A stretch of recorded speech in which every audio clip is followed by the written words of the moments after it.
Olá, olá pessoal, sejam todos bem-vindos ao Enchefs 2021. Vamos verificar agora todos os chefes que estão concorrendo ao prêmio Doma de Ouro. Chique, não é mesmo? Então venha comigo, vamos dar uma observada e ver esse evento magnífico que está sendo o Enchefs 2021. Vou mostrar para vocês tudo que os nossos chefes estão realizando. Sigam meus bons! Gente, olha essas panelas de cerâmica maravilhosas. Esse aqui é o nosso colega que está acompanhando no Enchefs. A Maristela, o Gabriel, pessoas maravilhosas que estão aqui nos acompanhando e dando suporte para nossos chefes conseguirem o sucesso e a vitória. Bem, estamos aqui localizados na Universidade Católica de Brasília, no Teatro Central, ou Teatro Católica, mais conhecido por estar ao lado do Jardim Japonês Chiyo Yamaguchi. Bem, logo nesse corredor aqui, nós temos os nossos outros chefes que estão em período de avaliação. Perfeito, não é mesmo, gente? Ah, é muito chique, mais chique que isso aqui é só estar em Paris e em Louvre. Porque, uma coisa eu digo, a gastronomia é uma mágica. Olha que lindo os nossos chefes. Olha que perfeição. Todos estão tudo preparadinho. E vamos ver quem que vai ser o ganhador do prêmio Doma de Ouro. Olha que lindo. Não, gente, sério, desculpa. Vou dizer uma coisa. Vocês que não estão aqui estão perdendo, porque o cheiro está divino, divino, sério. É um cheiro tão bom. Eu acabei de almoçar, mas já tô com fome de novo, porque o cheiro tá maravilhoso. Olha que linda essa bancada. Olha a organização, gente. É muito chique, é tendência. Olha que maravilha. Dá oi, nossa coleguinha que está dando suporte aos chefes. Ai, que maravilha, é uma Sandra. Olha que magnífica essa pegada. Oi, feijão, tudo bom? Oi, gente. Arrasem, viu? Se quiser me fazer de cobaia, pode me chamar. Eu tô aceitando. Trouxe minha tapaué. Olha que perfeição, gente. Bem, vamos para o outro lado, porque não é só esse ladinho, temos vários lados. Temos mais chefes aqui, todos estão se preparando para dar início às provas. Olha que chique!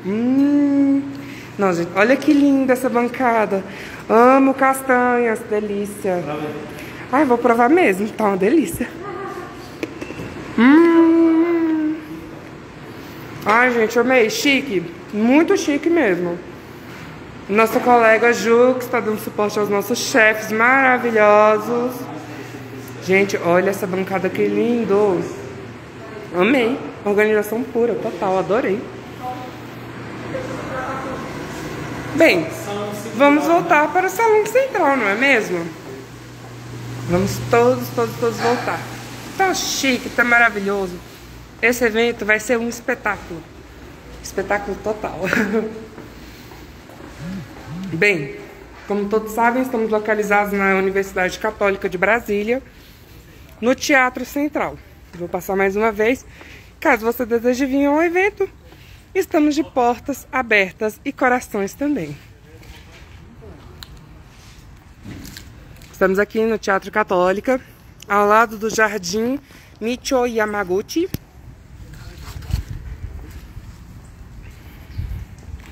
Com esses chefes maravilhosos, Leandra, a Maristela.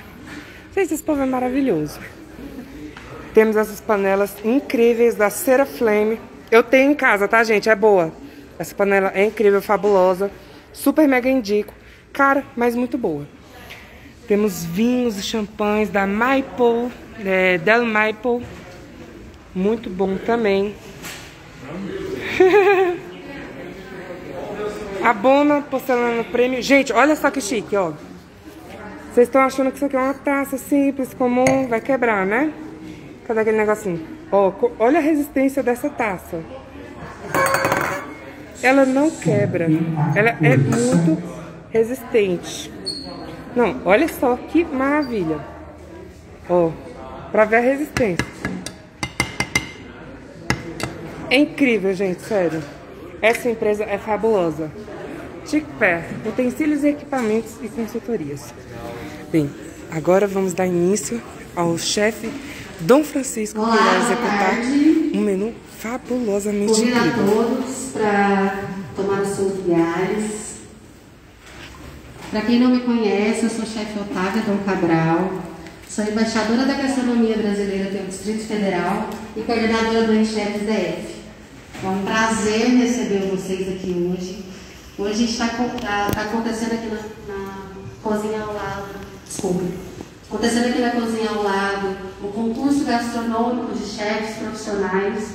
Hoje, através desse concurso, a gente vai tirar 2 pessoas que vai correr o Prêmio Doma Nacional, que vai acontecer no Pará em dezembro deste ano.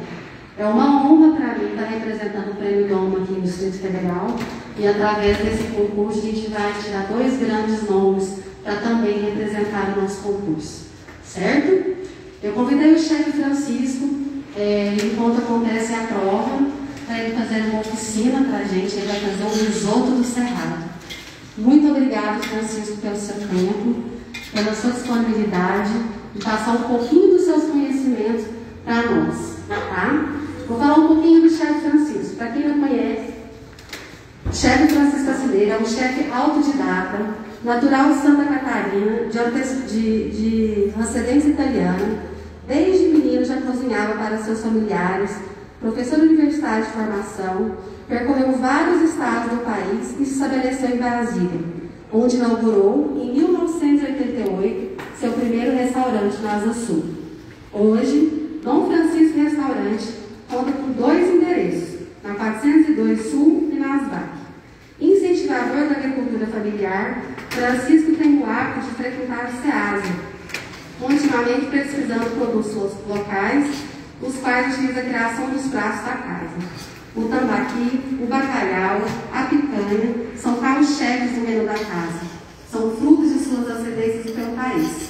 Aos biomas do Cerrado e da Amazônia brilham no cardápio e as preparações, como frango ao molho de piqui, cajuzinho do Cerrado e pirarucu ao molho de urubé, além de mencionar o tambaqui. Com um espírito inovador, trouxe a cultura de bons azeites e vinho à mesa. Só o restaurante das Vales conta com 3 adegas, uma específica para rótulos de vinho tinto do Novo Mundo, outro para tintos do Velho Mundo e outras exclusivas para brancos espumantes. Obrigada, Francisco, pelo todo o seu conhecimento. Fique à vontade. Vamos começar.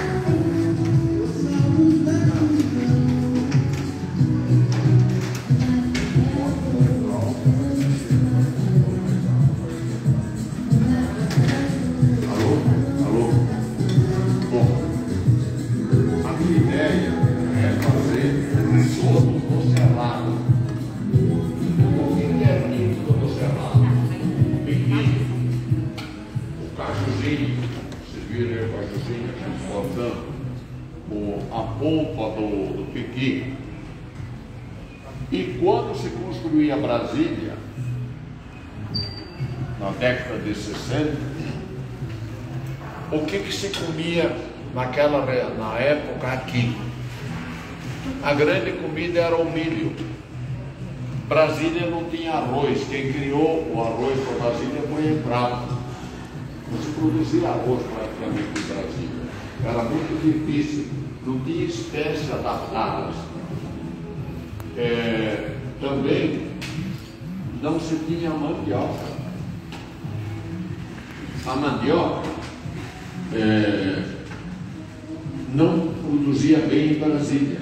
Então não dava farinha boa. Farinha tinha que vir do Nordeste, farinha de mandioca.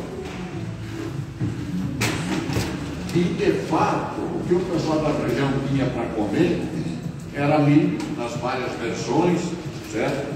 Farinha, mingau, tudo isso, quer dizer, digamos, era a cultura do milho, a civilização do milho. E quando se criou Brasília, se instalou luz elétrica no centro, a periferia de Brasília, 20 quilômetros longe do centro, demorou 20 anos para ter energia elétrica. Então não é assim como a gente pensa que inaugurou a cidade e clareou todo o centro-oeste, todo o sertão. Não foi assim. E as pessoas tinham dificuldade para conservar, por exemplo, as comidas, as carnes. Então, o porco, que era a grande carne da região, era o porco e a galinha, mas o porco que era o mais importante.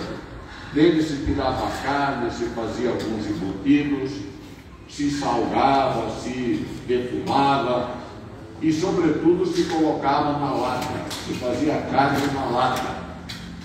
Eu encontrei aí, olha, eu tenho 82, mas eu encontrei gente no Ceasa com 95 anos que me contou a história, como eram as festas de Brasília na época da construção. Quando dizia uma festa grande, tinha 3 barracas: a barraca do boi, a barraca do porco e a barraca da galinha. Chique. Eram cortados pedaços grandes e jogados dentro dos tachos. Então tinha o tacho do boi, o tacho do porco e o tacho da galinha, sem temperos. Depois, quando estavam macios, começava de véspera. A festa era sempre almoço, porque não tinha energia, não tinha luz elétrica. E aí se cortava as carnes, a banha, a parte do porco era separada para o consumo da família, né, que ia consumir a banha. A parte, as gorduras, tudo que se liberava do boi, eram sobretudo usadas para fazer sabões, etc., para uso doméstico. E a galinha, também se usava os retalhos. Então ela tinha, tudo era feito em tachos enormes, como que eles diziam, dependia se a família era forte ou era fraca. Se a família era forte, tinha sempre a barraca do boi, do porco e da galinha. Se a família era fraca, tinha pelo menos o porco e a galinha. Uma família mais humilde, nas festas faziam essas coisas.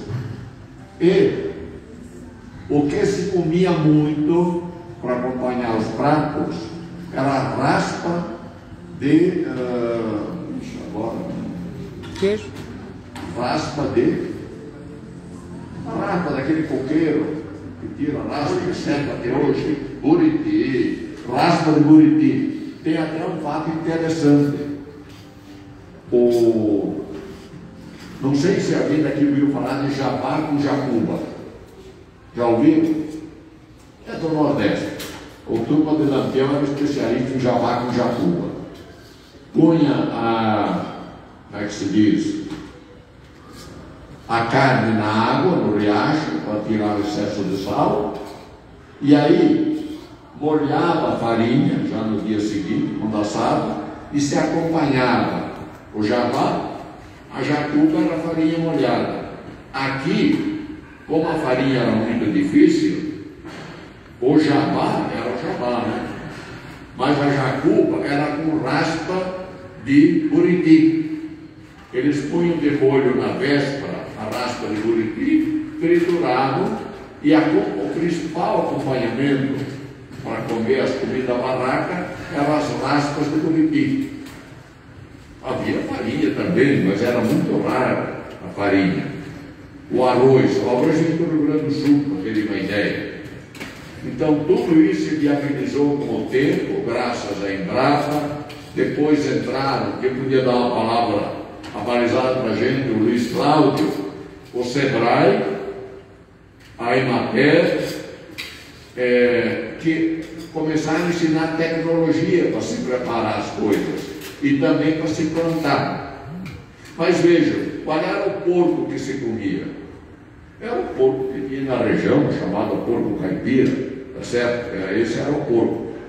Que hoje nós vamos dar um passo além. Nós temos aqui o Alexandre Sense, que é criador de duroc.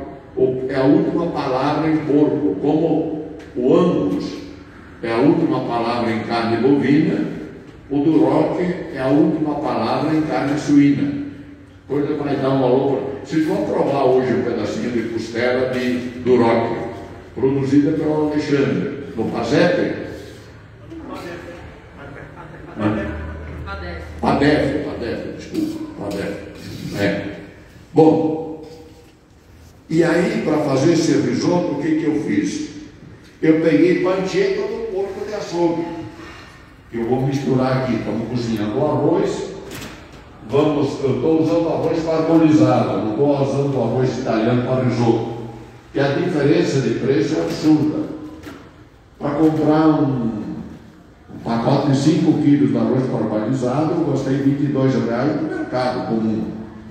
Para comprar 1 quilo de arroz de risoto, 1 quilo, custaria entre 14 e 16 reais, certo? Então eu usei o parbolizado, que primeiro, é difícil errar. O arroz italiano é danado, ele tem ponto e chegou no ponto, chegou, né? E passa. Parbolizado é muito difícil passar. Aí o que eu fui pegar? O que tinha aqui? O pequi, já estão sentindo o cheiro de pequi, né? O cajuzinho, que é daqui. E os temperos que eles usavam na época, cebola, alho.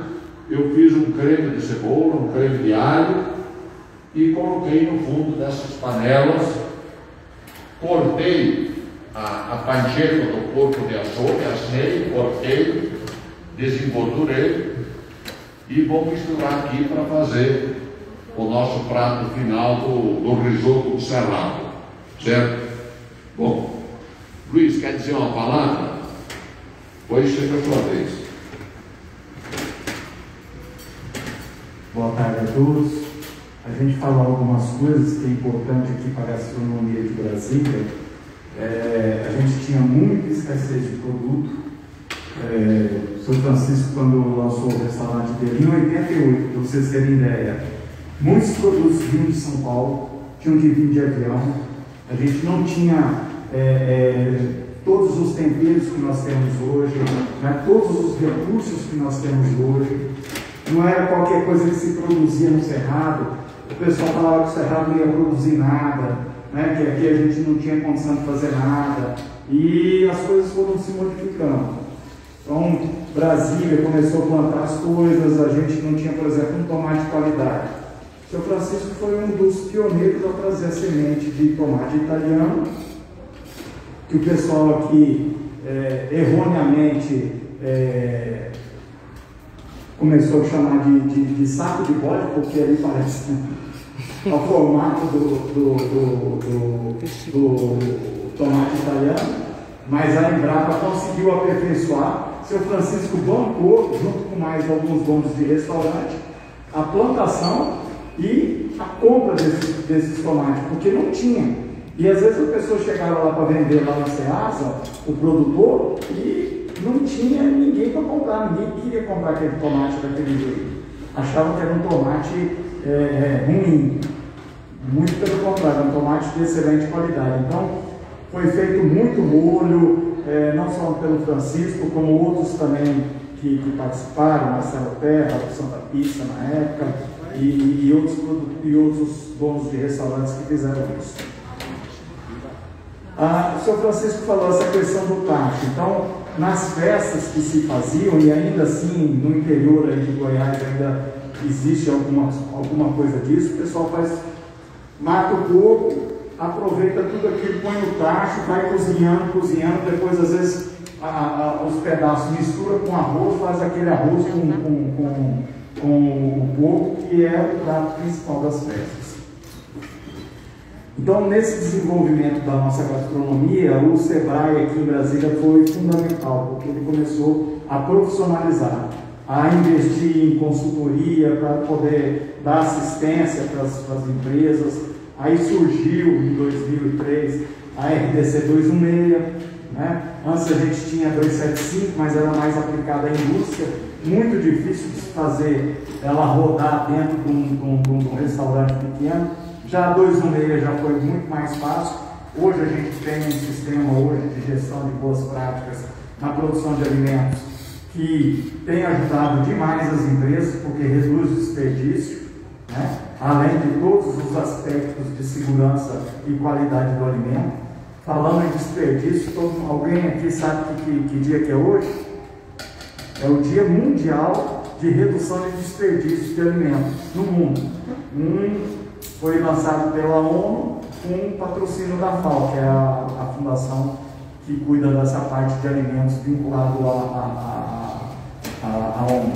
Então, é importante a gente ter um aproveitamento de alimentos, da gente saber valorizar esses alimentos, da gente não desperdiçar o alimento. Só para ter uma ideia aqui, o Sr. Francisco, ele cozinha a batata com casca, tá? Lava a batata e cozinha ela com casca, você reduz muito o desperdício, além de ter uma batata de melhor qualidade. No restaurante nós temos um prato que é muito famoso, que é um acompanhamento, que é o arroz de brócolis. Lá no restaurante, o brócolis ele é aproveitado integralmente. O talo, as folhas, tudo. A maioria dos restaurantes corta só a partezinha das florzinhas, né, daquela flor, e o resto joga fora. Lá não, o Sr. Francisco sempre aproveitou essa questão. E as outras coisas, por exemplo, que não usa, com a cenoura, vai para ser feito os caldos, né? Vai feito caldo de peixe, caldo de galinha, tudo isso que faz a grande diferença da alta gastronomia. Então, você ter o conhecimento, você dominar as técnicas e ter os produtos de qualidade, você consegue fazer realmente uma gastronomia de qualidade. Alguma pergunta, alguma dúvida, alguma coisa que vocês gostariam de saber? Acho que a gente não tem outro microfone, você me ouve, né? Posso fazer uma pergunta técnica? Pode. Você falou da RDC 216, deixa eu te perguntar uma coisa. Aqui em Brasília, a gente tem a IN 1617, que é a normativa. Isso. Em São Paulo, a gente usa a CBS 5 e CBS 6. Correto. Eu notei, cheguei há pouco tempo, não fiz uma análise tão criteriosa ainda, mas eu notei apenas uma diferença maior entre uma e outra, que é aquele checklist no final, que ajuda a gente a apontar os pontos críticos de controle e ir fazendo, né, curto, médio e longo prazo, a adequação das cozinhas. Tem algumas diferenças, por exemplo, critério de segurança, que não tinha na RDC, né? O que acontece em relação ao sistema hoje que a gente tem de Visa, de Anvisa, né? De regulamentação? Existe a legislação federal, que ela é maior do que a estadual, que é maior do que a municipal. Então, uma legislação que seja municipal ou estadual, ela não pode exigir menos do que uma legislação federal. Então ela tem que exigir aquelas coisas ou num nível maior, mas nunca num nível menor. Uma crítica que tinha muito grande em relação à RDC 216 é que ela não estabelecia critérios de segurança.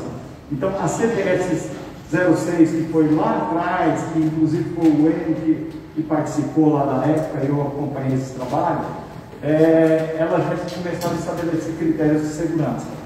Essa instrução nossa aqui de Brasília também estabeleceu critérios de segurança, também colocou a questão do checklist, tudo para facilitar realmente o trabalho, porque isso é o que de fato acontecia.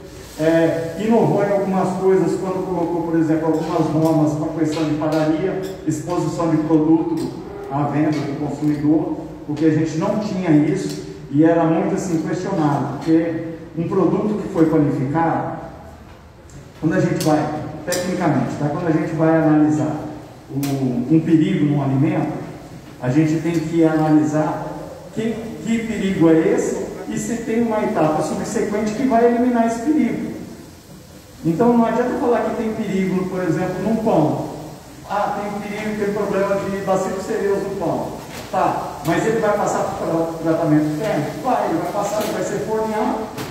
Ele tem uma baixa atividade de água. Então, mesmo que haja sobrevivência de esporo, para ele se multiplicar, é muito difícil. É muito difícil. Tanto é que a gente não tem esse problema. Então, a vantagem aqui em Brasília é que a gente pôde acompanhar todo o desenvolvimento dessas legislações e a gente pôde ver como é que as coisas estavam sendo feitas. Uma pergunta assim, mas só para eu compreender. Aqui foi me dito que quando a gente trabalha com... deixa eu só soltar isso aqui. Aqui, quando a gente trabalha com a IN 1617, ela é soberana à federal? Não, nunca. O sistema do SUS, porque todo o processo de vigilância sanitária, ele é vinculado ao SUS. Aqui em Brasília só existe um porém. Aqui, como a gente é Estado e característica de município, então não existe uma lei municipal, existe uma lei estadual. Isso, e que essa seria a soberana. Que seria a soberana. Ok. Mas não pode sobrepor a 2,5. Então, por exemplo, ela não pode pedir nada menos do que a 2,5 exige. Ok, acho que foi isso então. Tá? Porque é uma questão de interpretação. É diferente, é municipal junto com a estadual, né? Exatamente. Lá a gente tem tudo, a municipal, a estadual e a federativa. E a federativa. Que bom, muito obrigada, viu? Mais alguma coisa, gente? Nada, tranquilo? Chega. Em relação ao menu de hoje, que é o risoto do Cerrado, qual foi a inspiração para a criação desse prato e se ele possui alguma história ou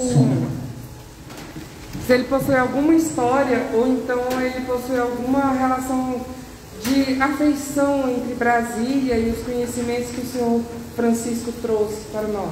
Olha, o senhor Francisco ele tem uma afetividade imensa pelo Cerrado.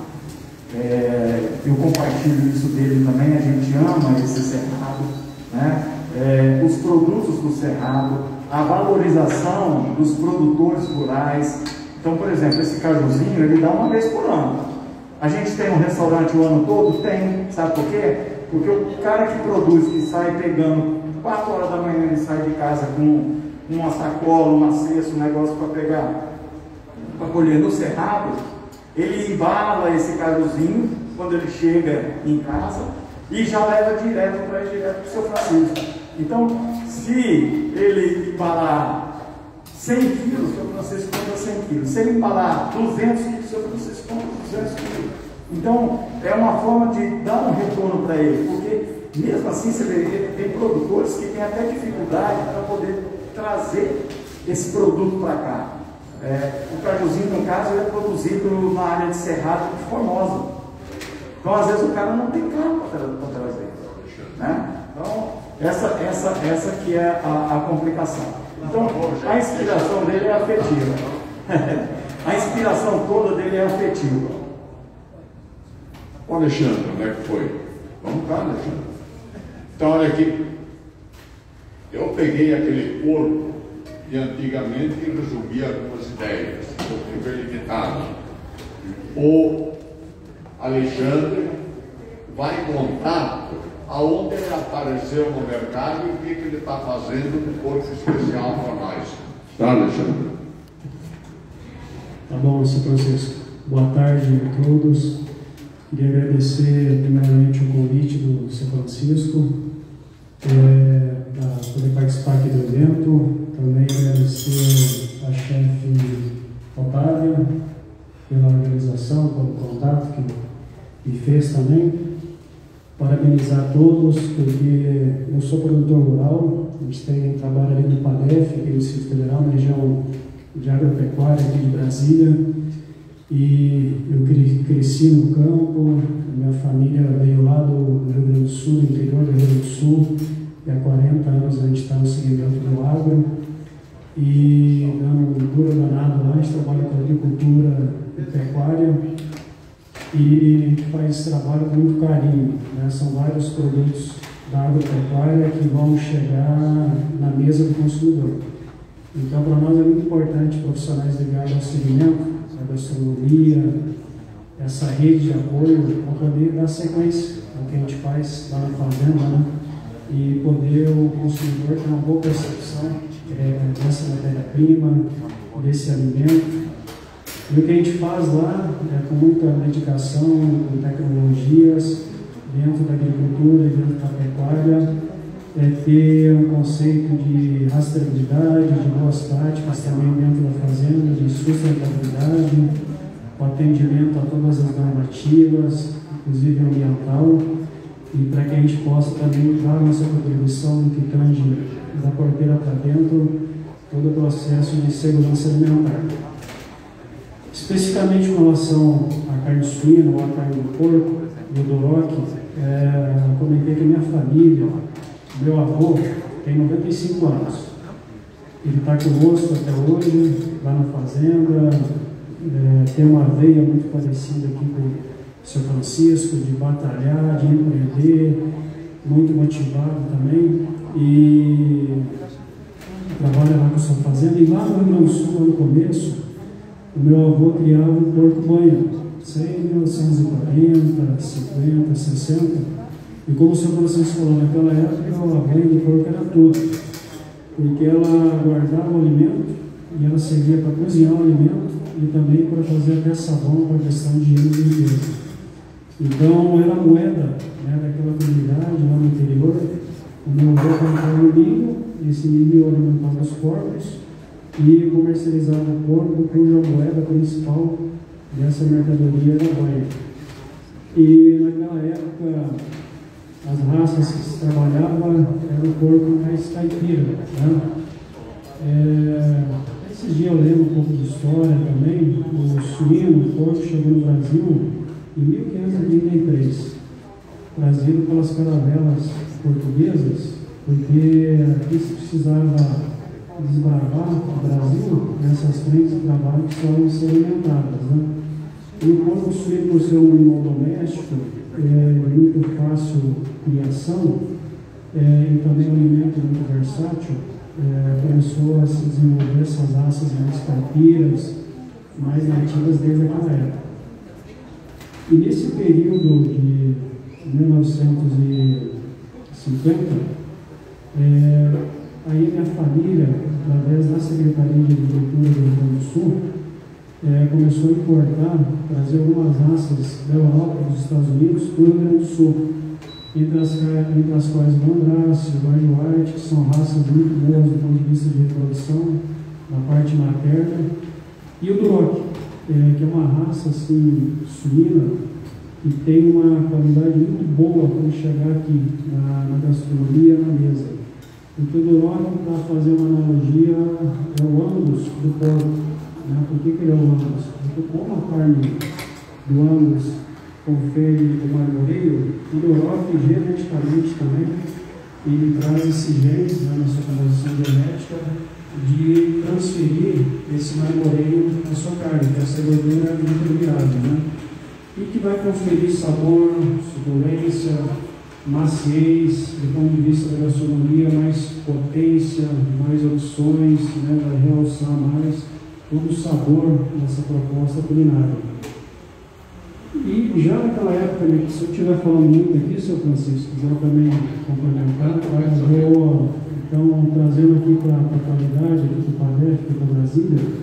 O meu avô começou com o Duroc lá, na importação das primeiras raças, e nós damos sequência aqui em Brasília, já numa silvicultura mais tecnificada, um volume maior de produção. Então aqui a gente trabalha com agricultura e na silvicultura do Duroc. É um projeto pioneiro, inovador, em que a gente pensa também na gastronomia, nessa conexão com a gastronomia. Saiu algumas reportagens recentemente também na mídia sobre a fazenda, sobre a nossa criação, e todo o processo de bem-estar animal que a gente trabalha ligado lá nos animais, sustentabilidade, a nossa granja, a nossa fazenda, todo o esterco dos animais vai para o biodigestor. Esse biodigestor vai para os motogeradores, a gente produz energia elétrica a partir dos estercos dos animais, né? E toda a ração dos animais consomem vem da nossa agricultura. Então, todo milho se transforma em ração dos animais. Então a gente fecha uma cadeia de sustentabilidade. E o Duroc aqui em Brasília está indo muito bem. É um embrião ainda, a gente tem assim uma onda muito boa para navegar, uma baita de uma oportunidade, porque a gente acredita muito nele, a origem dele é americana, a nossa empresa matriz genética vem de lá. A gente importou já alguns animais dos Estados Unidos, e estamos fazendo esse melhoramento genético aqui e conectando toda essa cadeia produtiva até chegar na gastronomia. Trabalhamos um pouco também com ambos lá, na agricultura e com o cordeiro. Então é isso. E a gente fica à disposição para fazer essa conexão lá na origem, na fazenda, com o prato, com o consumidor e com vocês, profissionais da saúde. Olha aqui. Deixa eu pegar.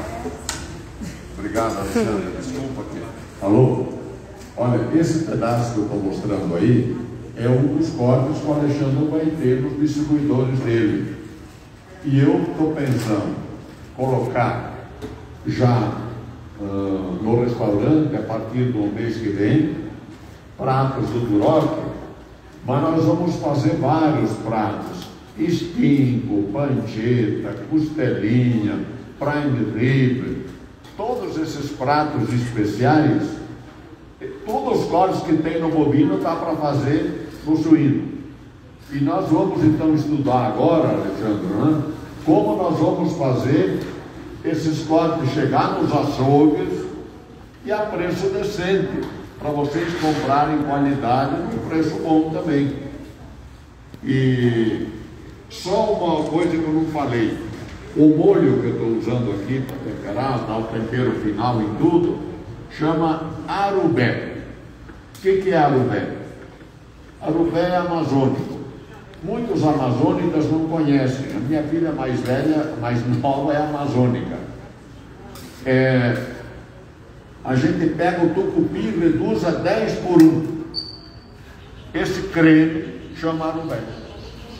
E aumenta imensamente o sabor da comida.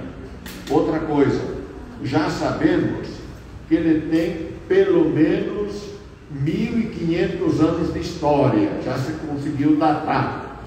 Mas, como agora estão pesquisando a Amazônia, as culturas perdidas da Amazônia, já se achou, por exemplo, em Tefé, uma cultura que tem mais de 6.000 anos, antes da era cristã. Já se encontraram outras na região do Acre, que tem uma faixa de 12.000 anos. No Peru, com 12.500 anos, etc. Bom, a coisa está andando rápido, e esse certamente é um dos molhos mais antigos da história do mundo. O mais antigo conhecido chama garum, foi inventado pelos sumérios, passou pelos gregos, os romanos adotaram e venderam para o mundo inteiro, conhecido na época como garum. Mas eu estou crente que o arubé é mais velho que o garum. O garum deve ter alguma coisa como 6.000 anos, 4 antes de Cristo e 2, né? Eu acho que o arubé nós vamos chegar sei lá, além de 10.000 anos antes de Cristo, a existência do arubé. Tá certo? Então vamos fazer o seguinte: vamos servir um pratinho de arroz para vocês, aquele risoto do Cerrado. Vocês viram que ele levou a costelinha do porco do açougue, a panceta, não a costelinha. Ele levou o cajuzinho, ele levou o, como é que se diz, o pequi. Vou pôr uma pitadinha de paru para dar um crocante, e vamos servir a majestosa costela do Alexandre com o molho de arubé, para vocês saborearem então o que foi esse nosso dia. Você sabe que está chegando, está convidado a comer também. Rosário, tudo bem? Tá bom? Vamos lá? Então, onde é que foi a senhora que estava aqui? Amanda. Pode desligar aqui. Vamos lá? Comer. Prova! Sério? Já vamos começar? Você vai ser a primeira. Ai, que chique. Começou com honrarias. Menina, tá um cheiro tão bom. Olha aqui. Põe o croquezinho. Gente, eu tô apaixonada na textura do risoto. Olha que coisa mais Eu cheguei a linda. pegar no interior de São Paulo a carne na lata com banho de porco para conservação. Eu me criei com Ai, isso. chuva, graças a Deus. Vai melhor barulho de chuva agora. Alexandre. Ele tá no prato profissional. Ah, passando o prato, passa o prato, chefe. Ela quer uma foto passando o prato pra mim, chefe. Ah, tá bom. Vamos inaugurar.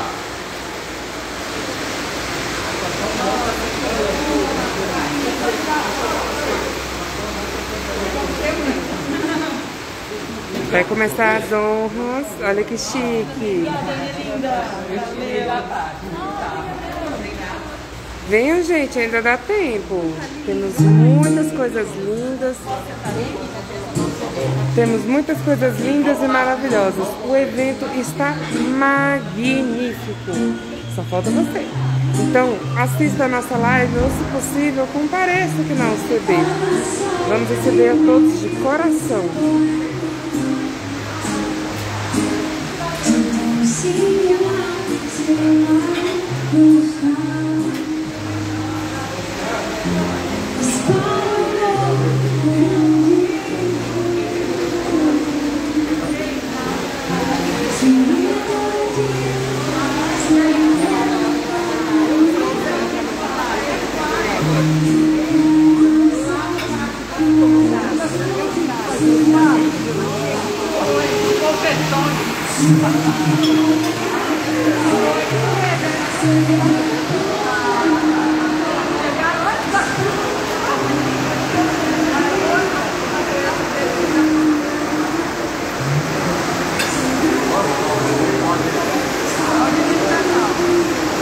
Pessoal, deixa eu pedir uma gentileza a vocês. Vamos levantando devagar e chegando até o chefe para não dar aglomeração, pode ser? Obrigadão, pessoal.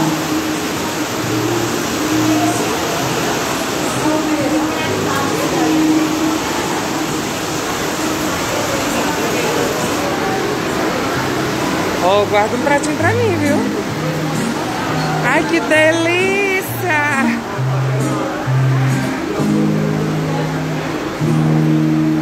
Essa é a chefe.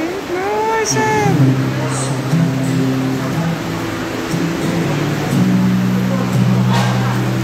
Se você está gostando, manda um coraçãozinho, curte.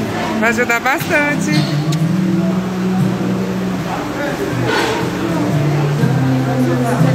Você demora? Ah, deixa eu te contar um negócio que eu não falei com você.